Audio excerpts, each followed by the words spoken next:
Welcome to जादू Jamui channel. मैं विशाल पुष्ने। आज रिजल्ट परिणाम आए हुए लगभग 1.5-2 महीने हो गए हैं, लेकिन आज फुर्सत से मिले हैं हमारे साथ पूर्व मंत्री जयप्रकाश जी। पहले तो सवाल लेंगे रिजल्ट से जुड़ा हुआ ही। क्या देखते हैं परिणामों को बिहार का, पूरे बिहार का पहले बात करते हैं। परिणाम परिणाम है, लेकिन लोकतंत्र को बुलडोज किया गया है। संविधान की हत्या की गई है। जन विश्वास की सरकार नहीं है, यह फर्जीवाड़ी हुकूमत है। ये हुकूमत जनता के द्वारा चुनी गई कहा जाएगा, लेकिन ये मशीनरी का दुरुपयोग किया गया है। तो अगर वैसे कहा जाता है कि जैसे बिहार में अभी जो परिणाम, इस तरह के अनएक्सपेक्टेड परिणाम आए हैं सबके लिए, अगर जमुई की बात करें तो जमुई में भी अगर 4 विधानसभा तो 1 विकेट तो बचा रह गया, तो लोग तर्क देते हैं कि वहाँ अगर होता तो वहाँ भी तो हो सकता था। देखिए, वो चर्चा और तर्क कुतर्क चलते रहता है, लेकिन जो कुछ भी बिहार में हुआ है इसकी समीक्षा भी हो रही है और यह महसूस किया जा रहा है कि लोकतंत्र को बुलडोज किया गया है, लोकतांत्रिक संस्थाओं को पंगु बनाया गया है। हम ये जानना चाहते हैं और आपसे ये पूछना चाहते हैं कि 2 दिन पहले तक जो है परिवर्तन, जिससे पूछिए क्या चाहते हैं परिवर्तन, युवा को पूछिए तो परिवर्तन, माँ बहनों को पूछिए तो परिवर्तन, समाज के जिस वर्गों से पूछे कि परिवर्तन चाहिए, हमें रोजगार चाहिए, हमें नौकरी चाहिए, हमें अवसर चाहिए, यह काम देने का काम कौन किया? तो डिप्टी सीएम रहे माननीय तेजस्वी प्रसाद यादव जी ने 5 लाख युवाओं को बिना जाति पाति के भेदभाव के नौकरी देने का काम किया। हमें जो है परिवर्तन चाहिए और बिहार का मुख्यमंत्री माननीय तेजस्वी प्रसाद यादव चाहिए। तो इसीलिए हमने कहा कि इसमें लोकतंत्र की हत्या हुई है, छल हुआ है। 1,05,000 वोट हमको आता है झाझा में और 2,000 से लूज करते हैं।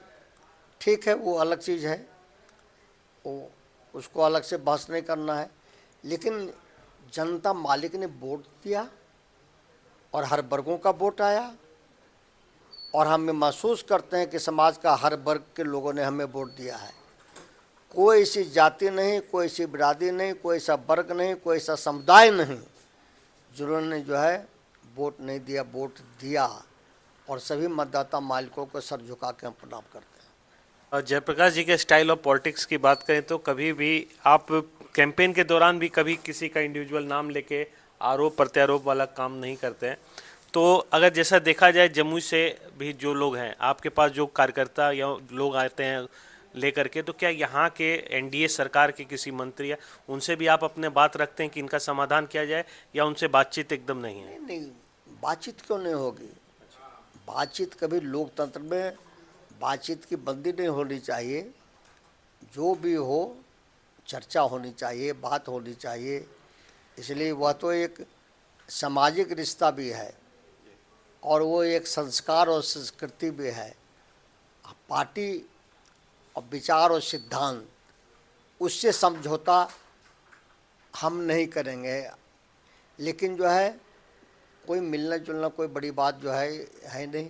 खेल और आईटी मिनिस्टर बनी है श्रेयसी सिंह, उनसे भी कुछ मुद्दों पे बात होती है? नहीं नहीं, बात जब होगी तो कोई इशू जाएगा तब बात करेंगे। बात तो कर सकते हैं। अच्छा, और कुछ सवाल लेंगे कि जिस तरह से आप देख रहे हैं चकाई में बरनार जलाशय को लेकर के अभी एक बहुत बड़ा प्रोजेक्ट है जमुई में। अगर सरकारी प्रोजेक्ट की बात करें सिंगल, तो बहुत बड़ा प्रोजेक्ट है जिसका कि टेंडर प्रोसेस भी अब हो चुका है। तो आप इसको कैसे देख रहे हैं? और क्रेडिट के मामले में काफ़ी खींचातानी हो रही है। देखिए, क्रेडिट लेने का सवाल नहीं है। बरनार डैम को बना करके खेतों में पानी पहुंचाने का सवाल है। सस्ती लोकप्रियता वाले लोग जो है करते हैं। अपर क्यूल गढ़ी को किसने बनाया? अपर प्यूल गढ़ी में जो है जो कौजबे पुल बना है वो किसने बनाया, दाबिलगढ़ का पुल किसने बनाया, मागो बंदर का पुल किसने बनाया, जमुई मलयपुर का रेलवे पुल किसने बनाया, जम्मू को जिला किसने बनाया।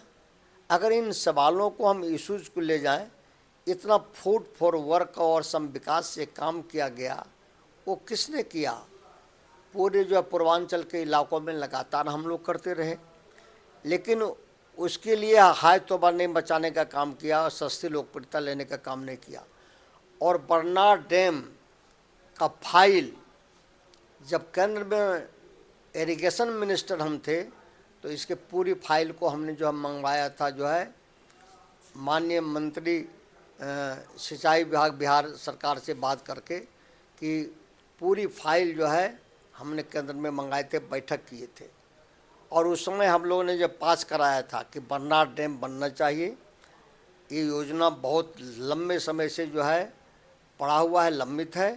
किसानों के हित में खेतों में पानी जाएगा, फसल लहलहाएगा तो मन लहलहाएगा, खुशियाँ होगी यहाँ। यानी समृद्धि का रास्ता किसानों के खेतों खलिहान होकर गुजरता है, ये चौधरी साहब कहा करते थे। तो हम जो बरनार डैम जो है के निर्माण में और जो भी हम लोग को अपने स्तर से शक्ति लगाना पड़ेगा और जो है करना पड़ेगा, करेंगे। आखिरी सवाल लेंगे कि कुछ लोग कहते हैं कि शेर बूढ़ा हो गया है, तो क्या मानते हैं, शेर बूढ़ा हुआ है या फिर अगला इलेक्शन लड़ना है? देखिए, किसी की बातों को बोलने का अपना होता है, बोलता है, लेकिन आदमी को अपना काम करना चाहिए और संघर्ष करना चाहिए। और मिशन हमारा लक्ष्य क्या है उसको जो है अचीव करने के लिए पूरे जो ऊर्जा के साथ लड़ना है। और जो है कि उस ऊर्जा के साथ हम लोग लड़ रहे हैं, लड़ेंगे। विधानसभा लोकसभा लड़ेंगे नहीं, मतलब कि ऊर्जा के साथ लड़ते रहना है। नहीं, अगले में दिखेंगे। अब जब वक्त आएगा तो जो है कि आदमी जो है लड़ाई के हर मुद्दों को लड़ने का काम किया जाएगा। चलिए, तो ये थे हमारे साथ पूर्व मंत्री जयप्रकाश जी, काफ़ी बेबाकी से सारे सवालों का जवाब दिए हैं। कैसा लगा आपको, प्रतिक्रिया जरूर दीजिएगा कमेंट बॉक्स पे। मैं विशाल पूछने, जादू जी मुझसे, थैंक यू।